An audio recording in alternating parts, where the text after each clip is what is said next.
Era 14 de abril de 1912, quando o navio mais comentado, já inaugurado, teve sua rota interrompida. Considerado inafundável, o transatlântico de luxo ia de Southampton, na Inglaterra, para Nova York, nos Estados Unidos, quando de repente colidiu com um iceberg. E aí, já sabem qual é?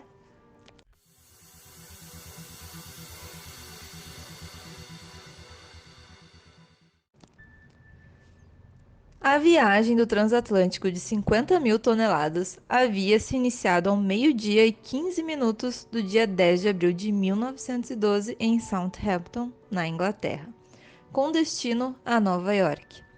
Tudo poderia ter sido diferente na noite do dia 14 do mesmo mês, se o telegrafista Jack Phillips soubesse que estava prestes a fazer parte de um dos maiores naufrágios da história. Ele talvez tivesse dado mais atenção aos 6 sinais de alertas climáticos que recebera ao longo do dia. Porém, é claro que ninguém poderia imaginar do futuro trágico de um navio inafundável que estava diante de si. As mensagens, que posteriormente revelariam sua essencial importância, alertavam para a presença de imensos pedaços de gelo no trecho do Oceano Atlântico que o RMS Titanic estava prestes a atravessar. Foi em uma área próxima à ilha Terra Nova, no Canadá, conhecida por esses blocos gigantes de gelo, que o capitão Edward Smith direcionou o Titanic mais ao sul e não alterou a sua velocidade, ignorando completamente os avisos sobre os pedaços de gelo. Com águas calmas e sem binóculos, a tarefa dos tripulantes vigias se tornou ligeiramente mais difícil, o que, embora tenha sido considerado uma imprudência, não era incomum na época. Isso porque navios dependiam essencialmente da sua tripulação nas torres para localizar os icebergs e evitar que esses atingissem as embarcações. Infelizmente, a escolha de não atentar aos alertas custou muito caro àqueles viajantes, e foi nesse momento que o erro fatal foi cometido. Na fatídica noite, uma neblina em volta do iceberg foi o suficiente para que os vigias noturnos não detectassem a tempo a camada glacial formada na rota do Titanic. Eram exatos 23 horas e 39 minutos do dia 14 de abril de 1912, quando o vigia Frederick Fleet avistou o iceberg e correu imediatamente para o sino da vigia e o tocou 3 vezes, além de telefonar para a ponte de comando informando sobre a presença do gelo. A mensagem foi passada para o sexto oficial James Mood, que ordenou ao quartel-mestre Robert Hitchens que alterasse imediatamente a rota do navio, virando tudo a este bordo, ou seja, tudo para a direita. Porém, antes que qualquer ordem entrasse em vigor, o próprio mecanismo do Titanic demorava 30 segundos para executar. Com isso, a mensagem de Fleet demorou 40 segundos para chegar até os trabalhadores, e mais meio minuto para de fato ser atendido. Na velocidade que o barco estava, a demora foi fatal. O impacto com o gelo foi brutal e abriu uma enorme fenda no casco do navio, ainda que possa não ter sido um rasgo contínuo, mas sim uma série de diversos buracos, o que explicaria a inundação em diferentes compartimentos do navio. O impacto foi sentido por vários passageiros como um tremor seguido de um rangido metálico. 10 minutos após a colisão, a água já atingia 4 metros acima da quilha e inundava completamente todos os compartimentos danificados.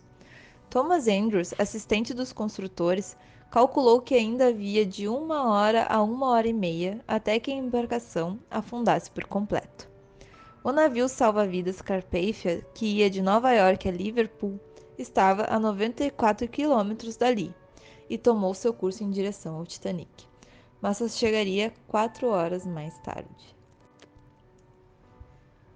Nos primeiros minutos do dia 15 de abril, mais precisamente à meia-noite e 5 minutos, o capitão Edward Smith ordenou que os botes salva-vidas fossem preparados.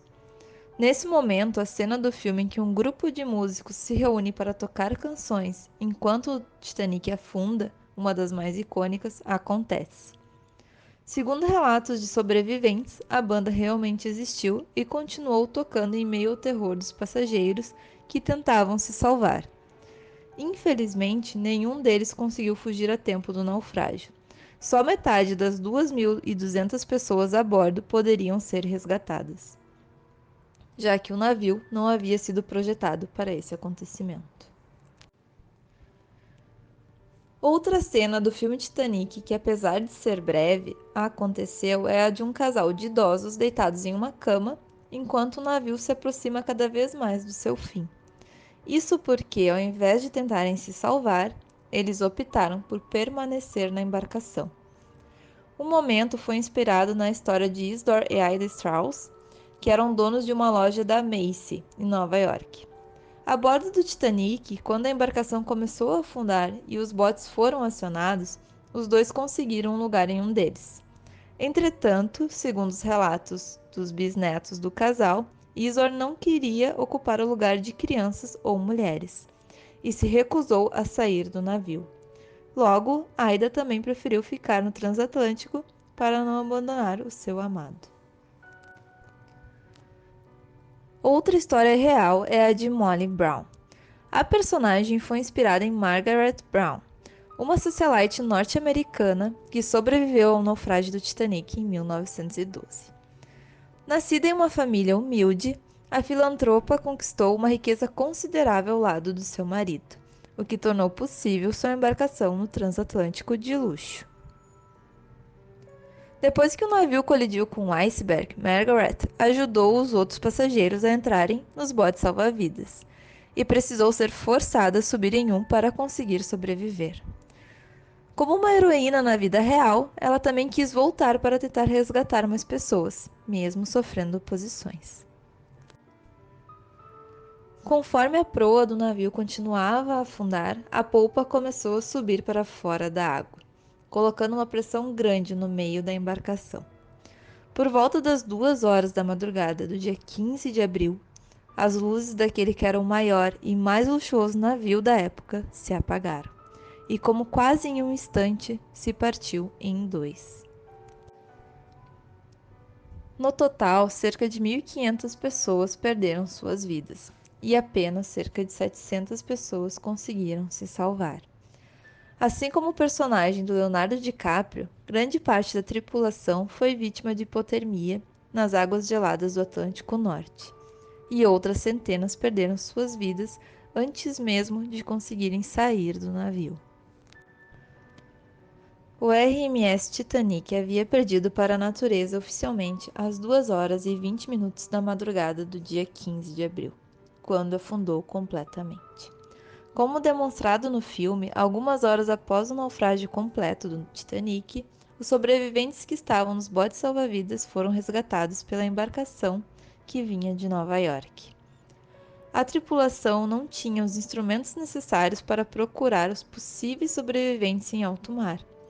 Logo, o navio precisou retornar para os Estados Unidos com seus 700 sobreviventes, deixando uma das maiores tragédias para trás. Se gostou desse conteúdo, já se inscreve no canal e ative o sininho para mais mistérios como esse. Até a próxima!